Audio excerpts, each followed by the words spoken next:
I've been told throughout the years that I have really terrible gaming takes, which is funny because people keep coming to me for them. I guess in my defense, you don't come to me usually for specific takes about specific games, but you know what? We're gonna change that. I'm currently out of town on a trip with my wife, for our anniversary, so that means I have to pre-record videos. And what better pre-recorded video topic than my hottest of hot gaming takes? So here's how this is gonna work. I'm gonna give you my 5 hottest gaming takes, and my one and only rule is that they must be takes about specific games, not about game mechanics, not about the gaming culture or gaming trends, specific takes about specific games. And then down in the comments, you can tell me what my spiciest gaming take is and what I should use to kill myself because my takes are bad. So strap in, because here we go. Take number 1. Backyard baseball is genuinely the best baseball game ever made. So baseball doesn't really translate very well one-to-one like other sports do, like from sport to video game. Baseball generally needs something to spice it up as a video game and make it more engaging, like MLB Slugfest. But it can't be so ridiculous that it stops feeling like a baseball game, like MLB Slugfest. Backyard baseball fucking nails this. There's power-ups that are randomly popping up for the batters and for the pitchers, but they're not so ridiculous that they can overrun the game. The different fields all have different attributes to them and make the game play differently. Some fields are meant to be more traditional, balanced baseball fields, while other ones are meant to replicate street baseball or local baseball. Maybe you're playing in an alleyway. Maybe you're playing on a beach. Maybe you're playing in this person's backyard versus this other person's backyard. And all these different fields have a bunch of differences in the way that they're played, how deep the fences are. Some fields don't even have fences. And as someone who grew up in a baseball household in the early 2000s, being able to make an all-star roster of players I watched as a kid scratches my nostalgia itches in a perfect little way. But honestly, you don't even need the real-world players for backyard baseball to be good, as evidenced by the fact that the original backyard baseball doesn't have real-world players at all, and it's still great. That being said, I'm still waiting on Backyard Baseball 03 to be re-released on Steam, since that's the version I grew up on, and that version has like 80% of all my all-time favorite baseball players in it, but that's just a personal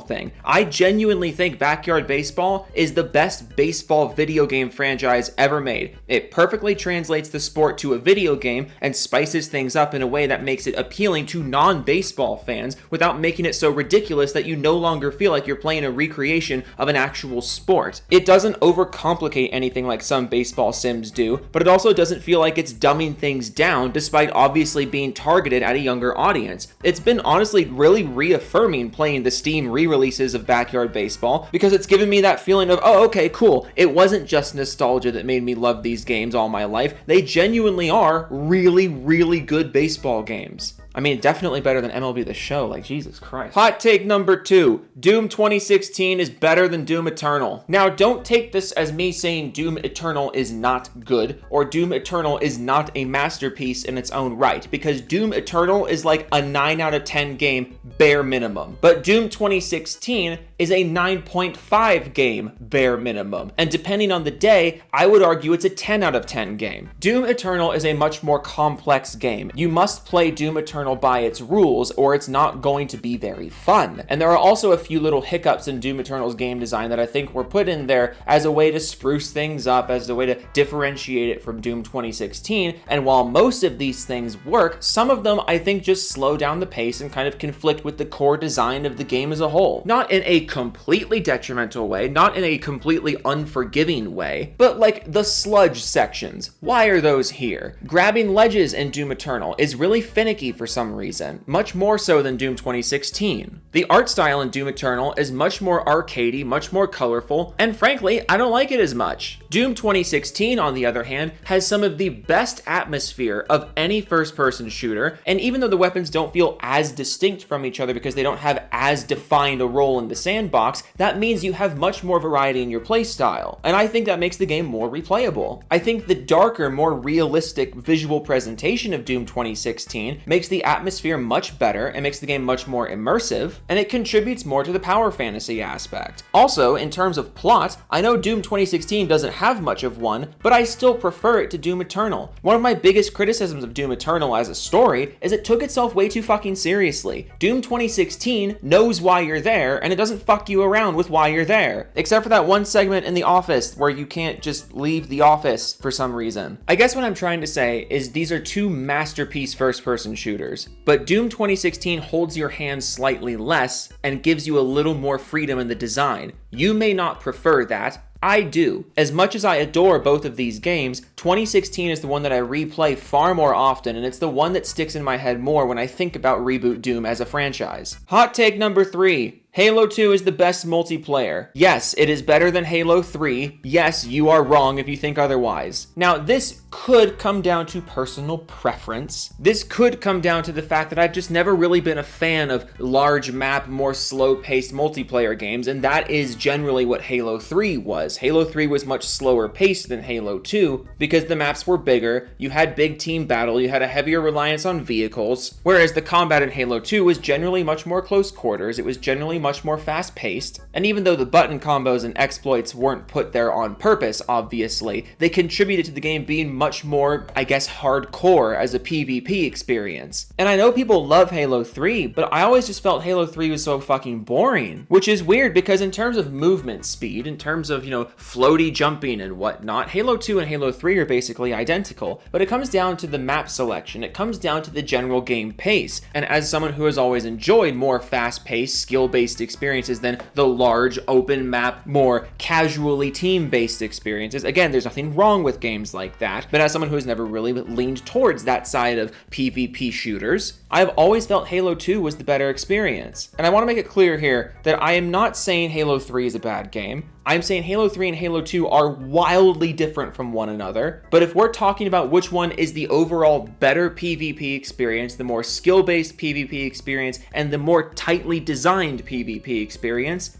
I think it's Halo 2, and it really fucking bothers me that I can boot up Master Chief Collection and search for a Halo 2 match and be sitting there for like 20 minutes and never find anything. But if I put Halo 3 in my match filter, I'll get a match instantly. What are you people doing? Get on Halo 2, you fucking assholes. You're ruining my life. Hot take number 4. Infinite Warfare is actually a really good multiplayer, and you didn't like it because you were bad at it. Something that really burns my chicken is when people say Black Ops 3 is like a top tier Call of Duty multiplayer, and in those people's defense, Black Ops 3's multiplayer is very, very good. But it really burns my chicken when people say Black Ops 3 is a top tier Call of Duty multiplayer, Black Ops 3 is great, but also Infinite Warfare is just a Black Ops 3 clone and Infinite Warfare sucks. And while it's true that Infinite Warfare borrows the movement system from Black Ops 3, basically everything else about it is different. And it's different in ways that I actually think make it better. Now, this could be the Halo 2, Halo 3 thing talking again, but when compared to one another, Black Ops 3 is much slower paced, the maps are much larger and more open, and there's a heavier reliance on things like specialist weapons and things that make big explosions. Meanwhile, Infinite Warfare, while still having the same movement system, is a significantly faster paced game because the maps are smaller, the corridors are tighter, the lanes to get from objective to objective are much more streamlined, and because of that, this game is much more interactive on a moment-to-moment basis, and it rewards you much more for mastering things like movement, things like snappy aim, and there were even, much like Halo 2, there were a bunch of button exploits and movement combos that a lot of people didn't know about, but if you did know about them, you could get an advantage. And I don't consider that to be a problem with the game design, I consider that to be part of the skill ceiling. That's not to say Infinite Warfare was a perfect game, there were a lot of things wrong with it, mainly on Activision's side and demanding certain kinds of microtransactions and business models be applied to the game, but in terms of the core design of Infinite Warfare, it is a fucking good multiplayer shooter. It's not a great Call of Duty game, and I think that's another thing that kind of separates it from Black Ops 3. Black Ops 3 is a Call of Duty game with jetpacks. Infinite Warfare is just not a Call of Duty game. It's a completely separate thing. It is a sci-fi shooter, and if you look at it as a sci-fi shooter, it's a damn good sci-fi shooter. If you're going to look at these games one-to-one, which in some ways I think is fair, and some ways I think is not fair, but it's like I said, it's the Halo 2, Halo 3 thing. These are two games with similar movement systems and similar base mechanics that are doing two very different things. For me personally, what Infinite Warfare is doing is significantly more appealing than what Black Ops 3 is doing. So yeah, I like Infinite Warfare's multiplayer. Yell at the wall, I don't care. And if you're going to talk shit because, oh, Joe likes Infinite Warfare, but you haven't actually played Infinite Warfare's multiplayer, I just don't want to hear it. You're better than that. Go to your room. Hot take number 5. The RE4 make is just okay. Resident Evil 4, the original, is one of my favorite games of all time. One of the ways I would pass the time during Zoom lectures during 2020 was I would have the Zoom lecture up on one monitor and I would be speed running Resident Evil 4 on my other monitor. I love the original Resident Evil 4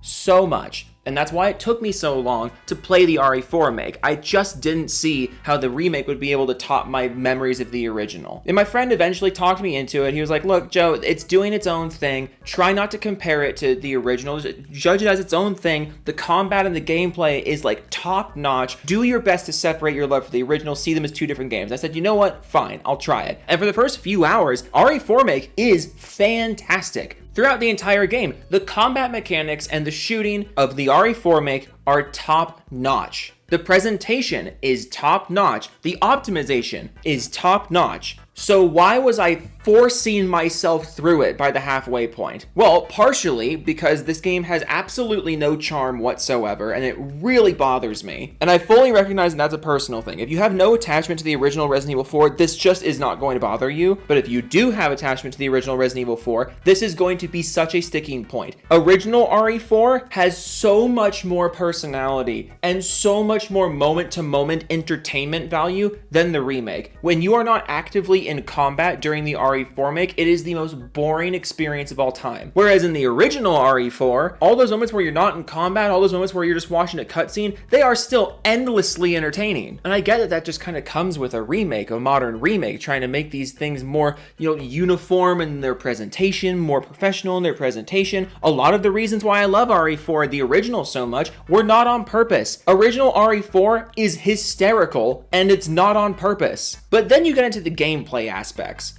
of the RE4 make versus the RE4 original. Certain segments of the RE4 make I think are absolutely improvements over the original. But then there are certain other segments of the RE4 make that are objectively worse, and it baffles me that people don't talk about this more. The lab section where you first encounter the regenerators in the remake is dog shit. It's not just worse than the original, it's genuinely bad. The regenerators were completely ruined in the remake. They move too quickly, you can kill them so easily that they're not even a threat, and because Capcom is like Rockstar in the sense that everything is so hard animation coded, when you encounter a regenerator in a hallway, you can just get stun locked for like 10-15 seconds at a time. That's not scary, that's not tense, that's just genuinely bad game design because the level is literally not wide enough for what it's telling you to do. The boss fight with Salazar in the remake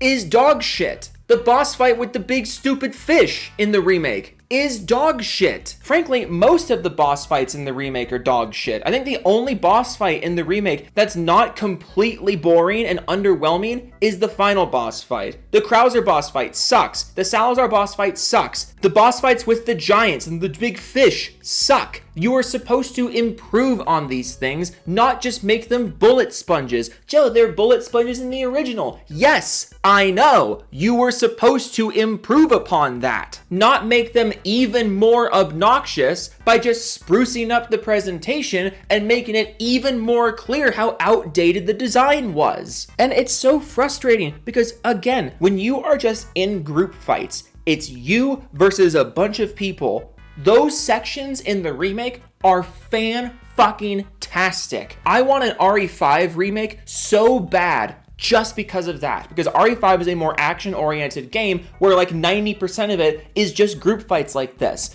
I want more of that core combat. I don't want anything else from this game. And if you have no connection to the original game, I can see why you love the RE4 make so much. I totally get why you love this game so much if you have no real connection to the original. But as someone who does have connection to the original, as someone who absolutely adores the original, the RE4 make was fucking painful to get through. Because in every single second of the game, other than the core combat loop, I was just thinking about how much better the original was. So yeah, those are my 5 biggest gaming hot takes. Be sure to tell me how I should kill myself for having these hot takes. I'm going to do my Doofus Club shoutouts now, and after this video goes up, I'll probably have like 78 less doofuses. FCO Poly Showbiz NCNA Chris Void Vast Dennis Joe, I can't find the jet ski in the moat, please help. Gaming with the Dead People, Biscuit 1101, Vendetta Autry, Max Killer V2 Gaming, Cell Rot, Muskie, Kyle Ward 789, Ed Omega, Big Fudge, Devastator 2000, Dick Hard Peck, One Man Savage, I beat with a fucking pistol grip, Pistol Grip, Wings of Redemption, Club the Penguin to Judge 06, Mole Theme, The Beastum, Zemenko, Really Zerd, Oracle, Return the King, but it's upside down, Pedro Pascal's left hand,